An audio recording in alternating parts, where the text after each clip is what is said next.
जी guys, आज काफ़ी दिनों से मैं बात करना चाह रहा था, लेकिन ये कोविड के सिलसिले में नहीं हो सकी बात। तो आज ये है कि कुछ पेशेंट्स में, जो मैं हेमाटोलॉजिस्ट हूँ, मेरे पास पेशेंट्स बहुत सारे आते हैं आईटीपी के लो प्लेटलेट्स के साथ। तो आईटीपी के बारे में एक वीलॉग में पहले भी कर चुका हूँ। उसमें ये जानने की ज़रूरत है कि कब आपको ट्रीटमेंट की ज़रूरत है और कब नहीं है, और कब आईटीपी आपके लिए ख़तरनाक है, कब नहीं है। ग्रेडिंग का भी मैं एक पिछली वीडियो में उसकी दे चुका हूँ। इसके ग्रेड्स होते हैं प्लेटलेट्स के 1 2 3 4 5, और क्रिटिकल लेवल होता है, वो सारा कुछ मैं पहले भी बता चुका हूँ। तो पेशेंट्स होता ये है कि आईटीपी के पेशेंट्स होते हैं, स्टेबल होते हैं, इम्यूनोसप्रेसेंट ले चुके होते हैं और सॉर्ट ऑफ रिमिशन में होते हैं। लेकिन जो ही कोई लैब किसी से उनकी report, for example normal platelet count 150 है, तो 149 भी आ जाए तो वो दौड़ लगा देते हैं और कॉल पे कॉल, जी मेरे प्लेटलेट्स कम हो गए, मैं मारा गया। तो इसमें जो गौर करने की ज़रूरत है वो ये है कि हर पेशेंट जो है वो ट्रीटमेंट उसके लिए ज़रूरी नहीं है। ट्रीटमेंट हम उस वक्त करते हैं, फॉर एग्जांपल 50,000 से ज़्यादा प्लेटलेट्स हैं तो उसको तो हम ट्रीट ही नहीं करते। लेकिन हम ट्रेंड देखते हैं, एक पेशेंट के 4 दिनों में 200 से 50 पे 60 पे आ गए हैं, तो उस सूरत में फिर हम पेशेंट को ट्रीट करते हैं, क्योंकि हमें पता होता है कि पेशेंट जो है ना वो नीचे जा रहा है और ये इसकी खैर कोई नहीं है। अगर हमने इसको मज़ीद छोड़ दिया तो ये हो सकता है क्रिटिकली हो जाए, तो हम फिर उसको ट्रीट करते हैं। लेकिन हर पेशेंट जो है ना वो ट्रीटमेंट के लिए नहीं होता।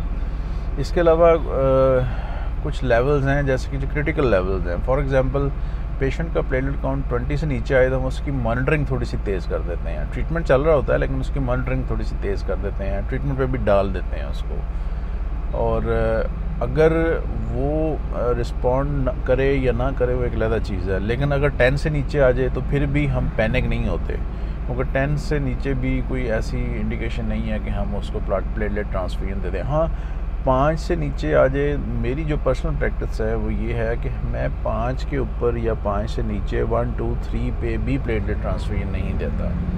मैं पेशेंट की सिम्टम्स को देखता हूँ। मैं देखता हूँ कि पेशेंट ब्लीड कर रहा है, पेशेंट ब्रूजिंग में है, फटीग की आई, कोई इस तरह की चीज़ डेवलप हो तो फिर हम आगे चलते हैं। एक और जो चीज़ थोड़ी सी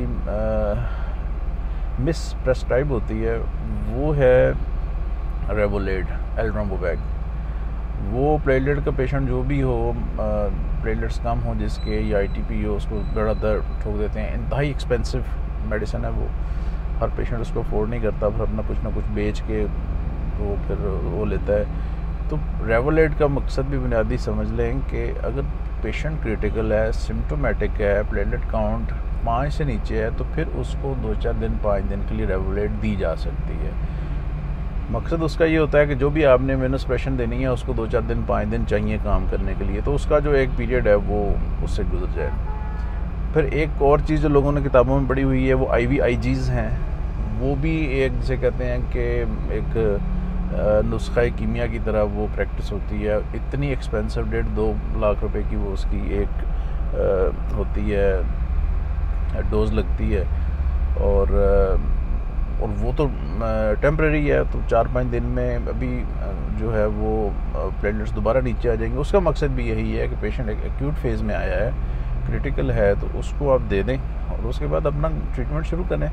उतनी देर में आपके ट्रीटमेंट का इफेक्ट आना शुरू हो जाएगा, उधर से वो IVIGs काम करेंगी, तो वो आपको एक टाइम मार्जिन मिल जाता है। लेकिन एक रिलैप्स्ड पेशेंट में और एक रिफ्रैक्टरी पेशेंट में IVIGs देना, और वो पेशेंट भी जो कि नॉन सिम्टोमेटिक हो, उसको एज ए आप कह सकते हैं ट्रीटमेंट ऑफ चॉइस के तौर पे देना, इज़ सॉर्ट ऑफ क्रिमिनल।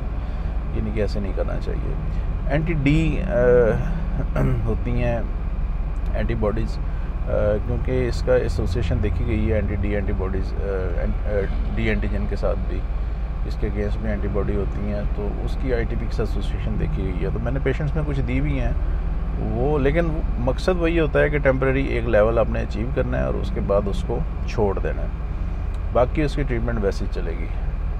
उसके बाद ये है कि इसकी ट्रीटमेंट काफ़ी लंबी चलती है। आप 1 महीने तक तकरीबन हाई डोज स्टेरॉइड दे सकते हैं, और यानी कि ये ग़ालिबन BSH की जो गाइडलाइंस हैं उसके अंदर भी ऐसे ही है। तो ये चीज़ें कुछ समझने की ज़रूरत है कि कोई भी चीज़ हो वो आप फिजिशियन से देखें। फिजिशियन अगर पैनिक है तो फिर आपका पैनिक बनता है। अगर फिजिशियन पैनिक नहीं है और आपको घर भेज रहा है तो आप जाएं आराम से, कोई ऐसा मसला नहीं है, फिजिशियन देख लेगा आपको, ठीक है। तो इस वाले से था कि प्लेटलेट्स जो है वो उसके हवाले से ना थोड़ा सा डिसेंसिटाइज होने की ज़रूरत है डॉक्टर्स को और पेशेंट्स को भी।